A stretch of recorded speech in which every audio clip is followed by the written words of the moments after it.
Brentocast, Season 2, with your host, Brent Bowers. It's January 29th, 2024, a Monday, and we are back with episode 52, the second episode of Season 2 of Brentocast.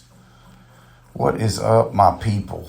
I thought that I would log in here real quick at 6:06 a.m. with a quick 2-week notification, I guess, of what's been going on. So, as aforementioned in an earlier episode, we're coming to the end of a almost 3-year process where Harrison Foreman and myself recorded not only 2 other client projects, but also a 29-song cluster of songs, if you will, including 2 albums and part of a 3rd album. And we are just so close. We had our first mix session, which was about 15 minutes, thanks to the underestimation on my part of how long a listening/mix tweak session would take for 5 songs with Ansel. But you know, he hasn't been through that process previously, at least with us, so it took a little bit longer than I thought. But I'm real happy with the 5 songs that we essentially did get final sign off on, which is great. That means his project is half done as far as the mixing goes, and there are some things on the other 5 I think that he still wants to add to the recording, but I don't know. We'll find out when we listen to them. It's lots of times you can, in the mix session, tweaks can be made, and things that had been bothering your ear don't exist anymore. So, that's one of the things.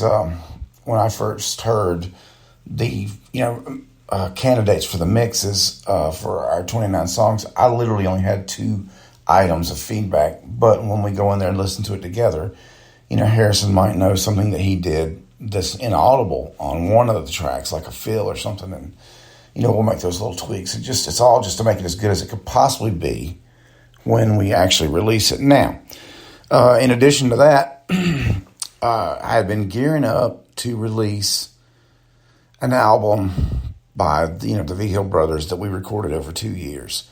We were going to call it, I thought they were going to call it the V Hill Brothers, but one thing about it, you get, especially when you have multiple clients on the same project, sometimes it's hard to settle on a name, and that's kind of the case here. So I think they have suggested the name Down the Road, which is fine with me, for the album, even though there's not a song on it called Down the Road.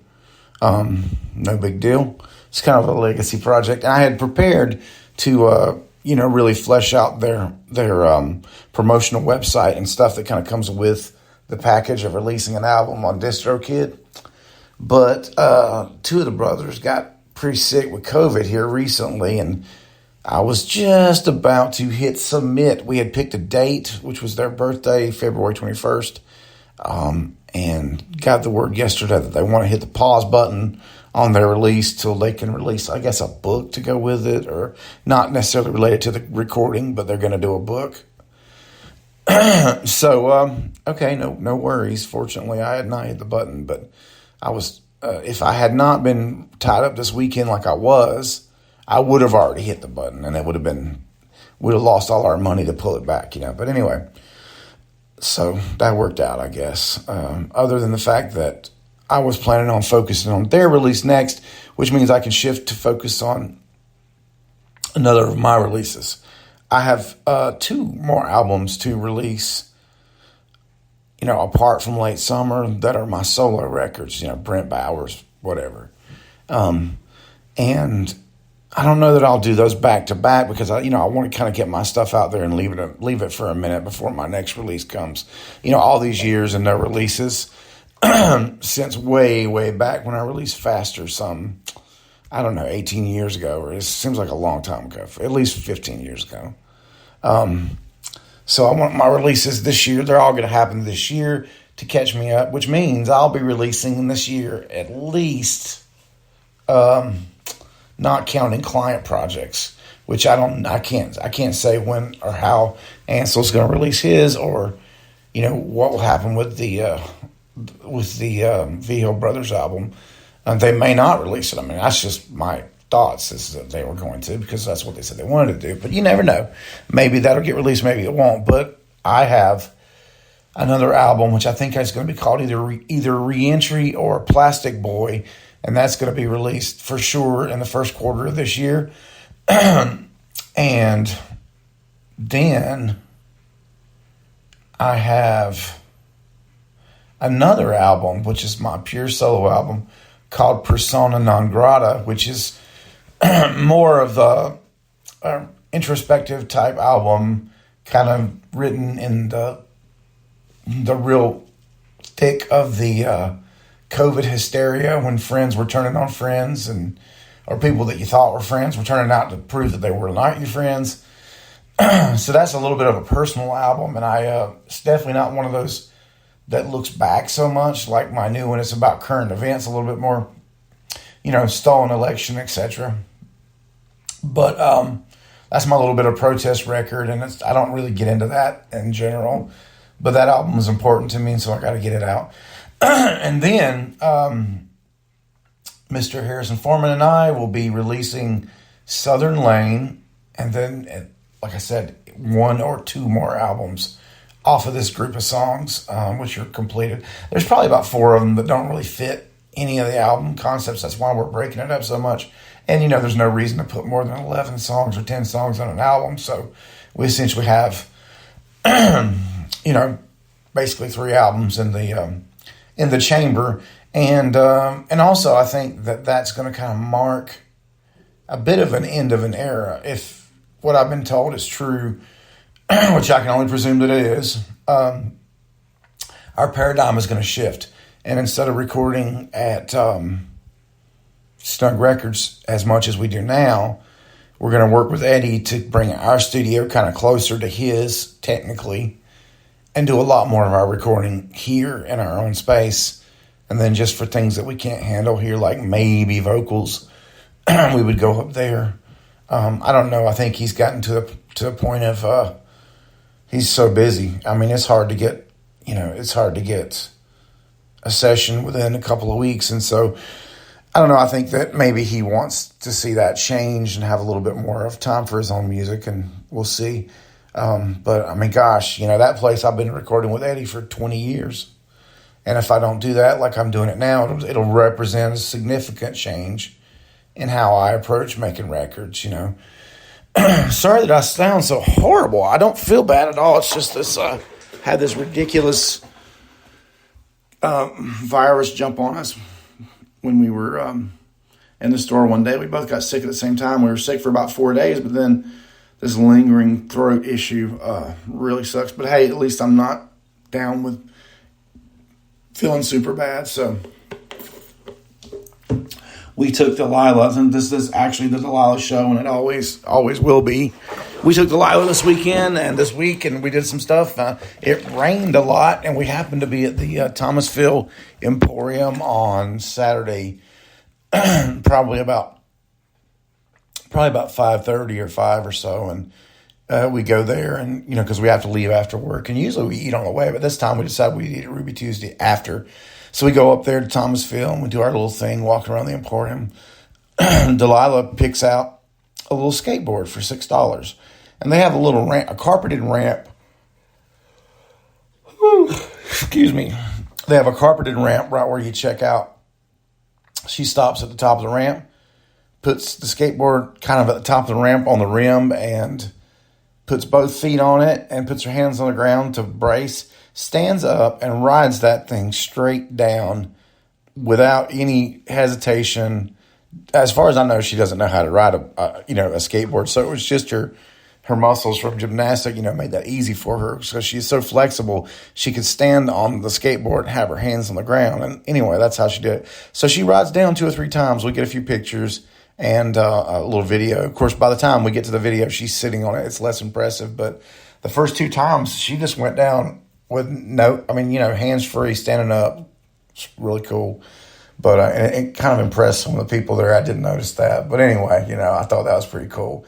But then we go to Ruby Tuesday, which unfortunately, as much as we like the salad bar at that Ruby Tuesday, they have a real problem with staff, meaning they don't have enough.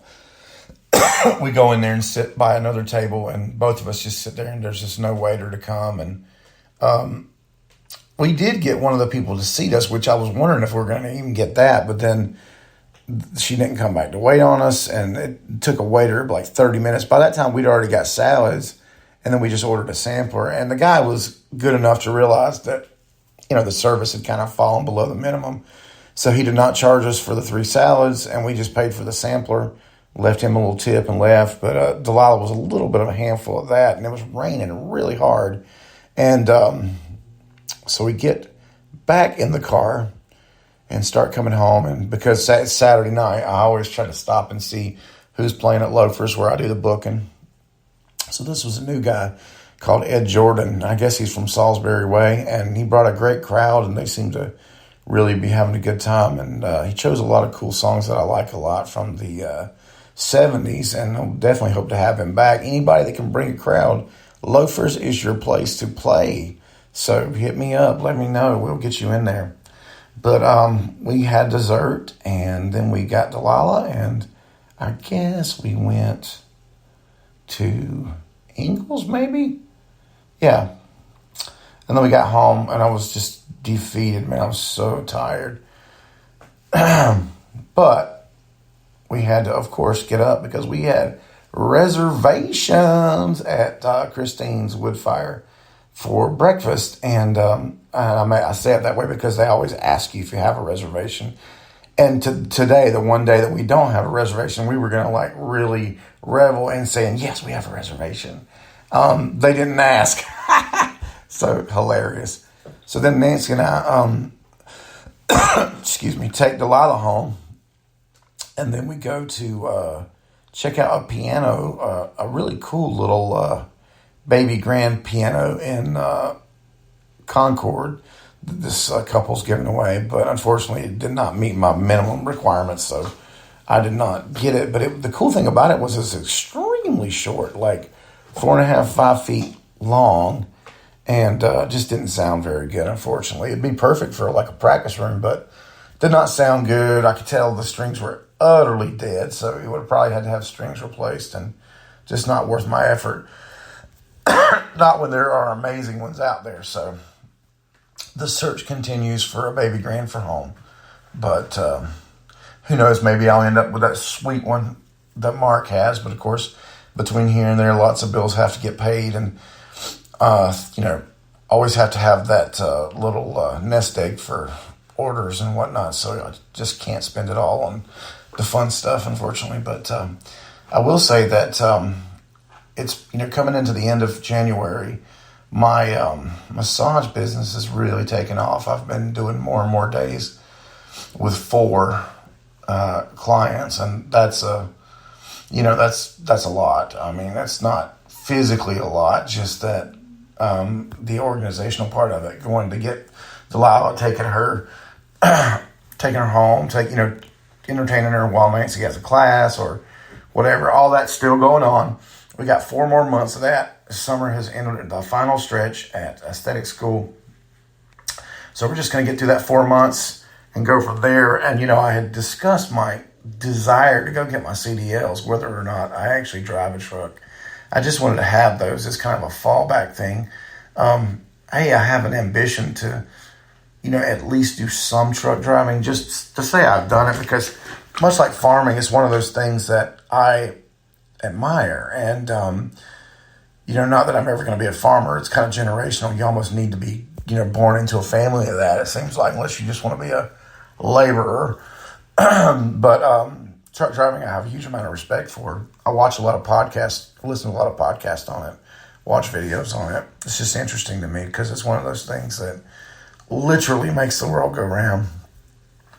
But I don't know if the business is as busy as it is, and I still wouldn't be able to go do that just yet. But anyway, just saying, the business has been crazy busy for me as of late. In fact, that was one of the reasons that Friday was so difficult.